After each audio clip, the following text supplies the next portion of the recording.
Hello there. Happy Sunday. Welcome to welcome to this week's episode of Beauty After Betrayal. I've got a new swivel chair. I'm gonna try not to swivel. I'm Jenny Rochelle, and I am a life coach and a spiritual director who has been trained to work with women who are recovering from betrayal trauma.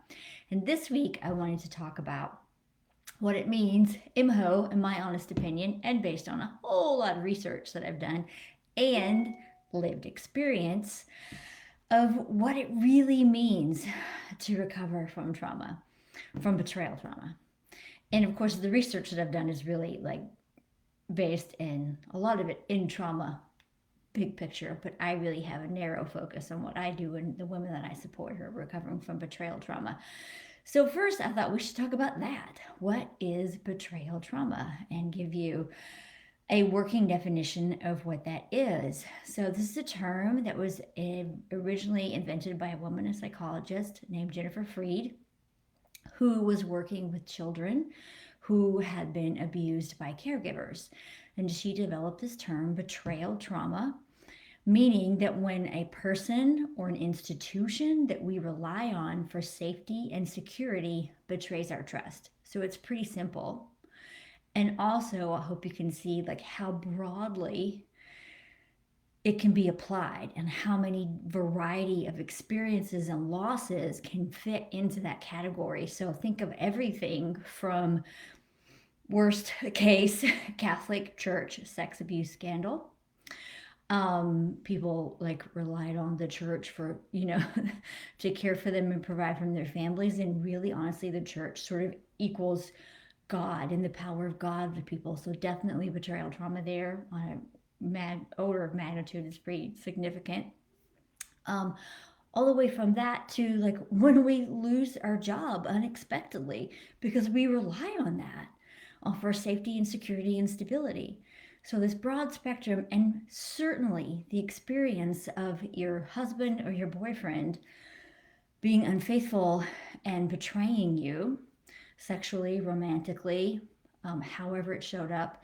And within that, also, within that larger umbrella, that more slightly narrow experience of a partner of a sex addict. So, a woman who has discovered that, when you discover that your husband is a sex addict and has betrayed you, you definitely fit into that category of betrayal trauma as well. So I hope you can see, like, the more that we understand trauma, the more that we know how many more of us have actually experienced trauma as children, as adults, than we realized before. For many years, we thought of someone with PTSD as vets coming home from Vietnam War, and that was certainly one of the first times that we had this whole population of men coming home who seemed crazy and they couldn't figure out what was going on, and they realized, oh, this is because of these horrific experiences that they have. But what we know now is there's a capital T trauma and little t trauma, and like the accumulation of little t traumas over a lifetime is as significant on the nervous system as capital T trauma. So I offer this to you, that like, please stop discounting your experience if you're doing that. If you're trying to say it's not that bad, or it could have been so much worse, or it wasn't as worse, it wasn't as bad as X, Y, or Z. Like, your experience is your experience, and it has had a profound impact on your nervous system. And it's why you're struggling so hard to recover from his betrayal right now, because you are experiencing trauma. So this is you. Just give me your favorite emoji in the comments below if you know this is you and you're wherever you are in your journey right now, that you're struggling or that you have struggled because you have experienced betrayal trauma. So now that we have this sort of working definition, let's talk about the 3 stages of trauma recovery. Now, this is from a woman who I've studied. Her name is Judith Herman, and she wrote an amazing book called Trauma and Recovery. Again, this was like everybody, broad definition of trauma, not just betrayal trauma, but definitely betrayal trauma fits into that. And Judith Herman describes 3 stages of recovery. So first stage is safety, second stage is remembrance and mourning, and third stage is reconnection. So let's talk about each of those a little bit. So first one is safety. When you experience the trauma, your world has been robbed of safety. The ground has been ripped out from underneath you, and now you're struggling to find stability and security and safety in your life. So when, as a woman who has experienced betrayal trauma, your loved one and all that they represent in your life has been taken away. And particularly for partners of sex addicts, there's physical risk, right, going on if they were outside the marriage and having unprotected sex, or is there a risk to your children if there was pornography use on the computer? Like, there's all sorts of safety risk. And just generally, like, outside of those things, you don't feel safe anymore because his betrayal has robbed you of that. Because everything that you believe to be true is different. The reality that you live in is different than it was before. And because of that, it feels profoundly unsafe to you. Okay, so the first job number one, is safety. That's the work of stage one. 2 is remembrance and mourning. So that's when you create some safety and stability for yourself, and then you're able to move on and do some of the grief work. It's hard to grieve when you're not safe, and hard to have all those big emotions and be sad and go through that process. So when you get some safety and stability, then you move on to stage 2. And you start to do some of your grief work and your remembrance and your mourning, and you start to try to piece together a story for yourself of what has happened to you. But it's not from this sort of big picture yet. It really is like down in the weeds, and this happened to me, and trying to reckon with the fact that this is you and this is your life experience.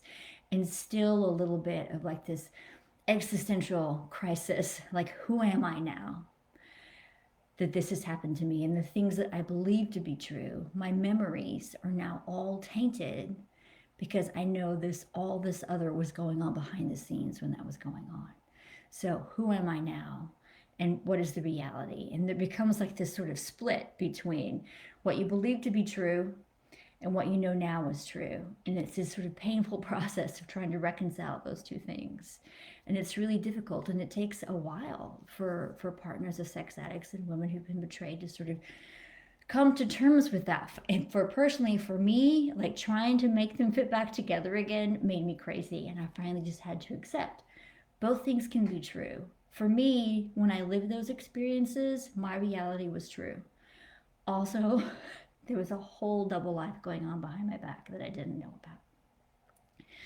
And okay, so that's 1, 2, and 3. 1 and 2, then we get to 3, and that is reconnection. So that once you have safety and stability, you've done your grief work, and the grief work it's not like you just stop, but then you're ready to move on to reconnection.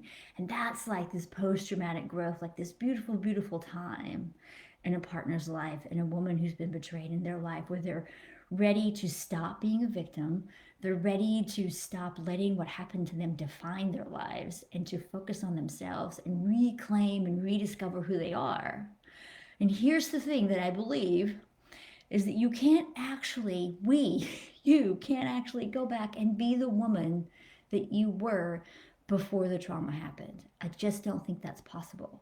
But it's okay, because for most of us, we weren't really living fully into ourselves when that happened anyway, because life just puts masks on us. It changes us. It wears us down. We make sacrifices for our kids, our family, our work.